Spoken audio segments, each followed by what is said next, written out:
Hello, I'm your Growth Goals Gal. Samahan niyo ako sa mga gawain na kapagpapaunlad ng isip, ng yaman, at ng pagkatao.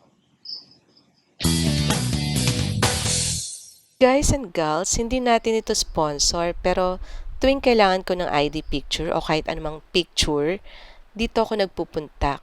Kasi lagi maganda yung final picture. Kahit medyo edited, kamukha mo pa rin, hindi nagiging ibang tao. Minsan pwedeng lagyan ng blazer, so okay na okay lang. Sino sa inyo yung suki nito? Comment lang dyan. So itong picture isa lang sa mga requirements ng pag-ibig para sa napanalunan ko sa auction ng foreclosed properties. At ngayon nilalakad ko, literal na naglalakad ang iba pang requirements ng pag-ibig. At isa na rito yung panotaryo ng mga dokumento. Kaya mula dito sa SM, since nakapark na ako at mahirap na maghanap ng iba pang parking space dito sa lugar na to, kaya maglalakad na lang ako, magta-tricycle, papunta sa kung saan man may pinakamalapit na notarial services.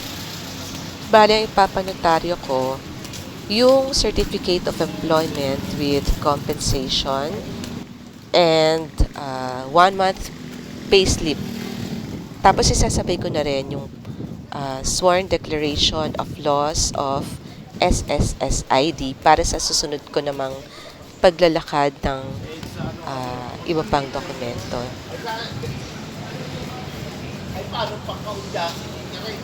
Ay, eto po ba? Pinakamalapit na notary public po. Pinakamalapit po. Clarified ko lang, yung SSSID, hindi yun required ha. Nawala ko lang talaga at isinasabay ko lang yung processing ngayon. Pero, pwedeng isa siya sa mga magamit na IDs na hinahanap ng pag-ibig. Meron na nga pala akong nabiling pre-selling house and lot through Pag-ibig 8 years ago na nag-appreciate na. Bali pangalawang property ko na ito. Mahulaan nyo ba kung saang SM ito? Sige nga, comment lang dyan. Ang mahal na rin talaga ng pamasahe ngayon, lalo na kung solo kang sasakay sa tricycle.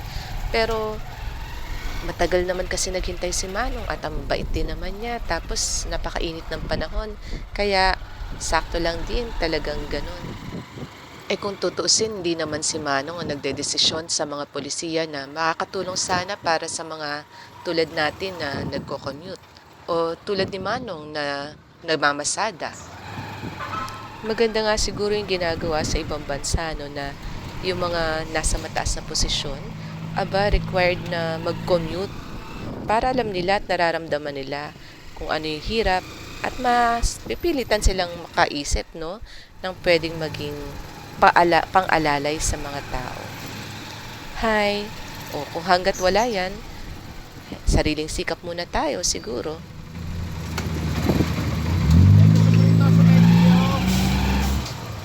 Sa mga nag-iisip kung ano pa yung mga requirements na kailangan sa pag-ibig kapag nanalo ka ng foreclosed property o kaya kung gusto mo palang mag-bid, nasa website naman nila yon.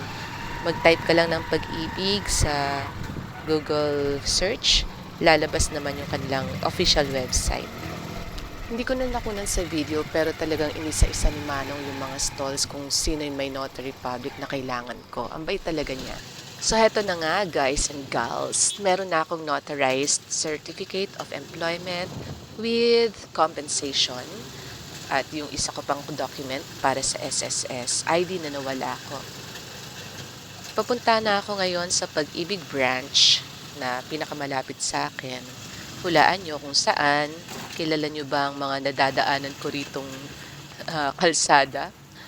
So yan, pangalawang beses ko na itong magpunta sa Pag-ibig. First time nung nag-file ako ng bid for the foreclosed property. Tapos, pagkatapos nun, nakatanggap ako ng email na ako yung nanalo, na may nakalagay na rin kung ano yung mga kailangan kong ipasa. Ipinasa ko naman mga ilang araw lang pagkatapos nun, at nagbayad na ako ng, magkano ba yung binayad ko? 5% nung bid price ko. So, isa yun sa mga kailangan yung isipin kasi syempre pataasan ito. Pero ano yung halaga na kaya mong bayaran yung 5% nun at saka yung maluwag naman sa loob mo at saka ayon sa assessment mo ng value ng property, ano yung halaga na nababagay na ipatong mo para ikaw naman yung manalo. Pero kung hindi talaga ikaw, baka naman may iba pang property na nababagay sa'yo. Paalala lang ha, na kung kukuha kayo ng foreclosed property, siguraduhin na dadalawin nyo, iimbestigahan nyo ano ba yung mga nagiging problema sa lugar na yon, sa bahay, meron bang nakatira o wala ba talaga. Kasi dagdag na problema yung magpaalis na nakatira, although hindi naman imposible. No, yun nga lang talagang dapat determinado ka na idadaan mo pa sa legal na paraan. Syempre, sasampahan mo ng kaso na pwede namang yung ayaw umalis na hindi nagbabayad, yung magkakargo ng magiging gastos mo. Pero yun nga, dagdag na hassle yun. Kung ikaw naman yung nakatira sa property na hindi mo na mabayaran, siguro mas mainam na makipag-ugnayan ka sa Pag-ibig kasi meron silang loan restructuring schemes o kaya matulungan kayo no, kung paano makakapagbayad on time at huwag magpakakampante na hindi kayo mapapaalis kasi baka may makatapat kayo na makulit at handang gumastos dahil gusto niya talaga yung property at yung magiging value nyon sa hinaharap. So, mission accomplished naman tayo sa Pag-ibig, guys and gals. Hindi ko na nga lang nakuna ng video kasi busy ako kaka-fill out ng form.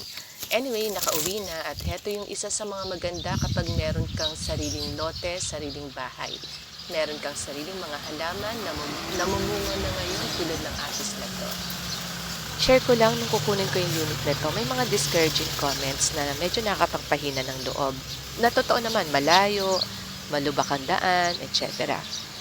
Pero ikaw nakakaalam kung anong bagay sa'yo, kung ano ang projected value mo ng unit, at kung ano yung kaya ng finances mo. Mahirap din na kumuha ng malaki na hindi mo naman kayang bayaran at ma-foreclosed lang, di ba? Kaya pag-aralan, pagplanuhan at kumilos.